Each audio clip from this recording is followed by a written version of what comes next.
What is up, you guys? So it's Key, and today I'm going to be showing y'all how I do my really simple and really quick puff in my hair. I had a lot of people asking me. So to start this, we're going to need a water bottle or spray bottle. Also going to need some leave-in conditioner or just something to start your curls, and then a super stretchy elastic band like for your hair. So the first thing I do is spray my hair with water, try and get it nice and damp so I can put the conditioner in my hair, which is the next step, is to get your hair all soaked with conditioner just to, activate your curls.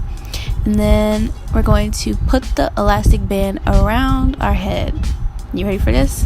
And then you're going to turn it and then wrap that around your head. For a second you might feel like you're being choked, but I promise you're not.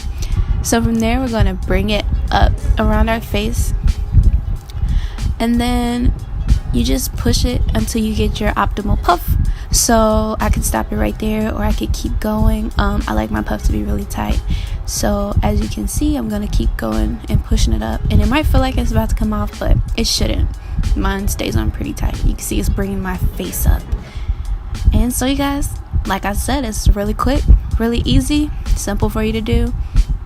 Do your edges after that. Do whatever you do to make yourself feel really good, and go about your business. So I hope you all enjoyed this really simple and really quick video. You probably thought I was going be trying to trick and finesse y'all, but nah, I'm giving you the tea. Here you go. So if you guys aren't subscribed yet, make sure you hit that subscribe button and the notification bell, and I'll see you next time.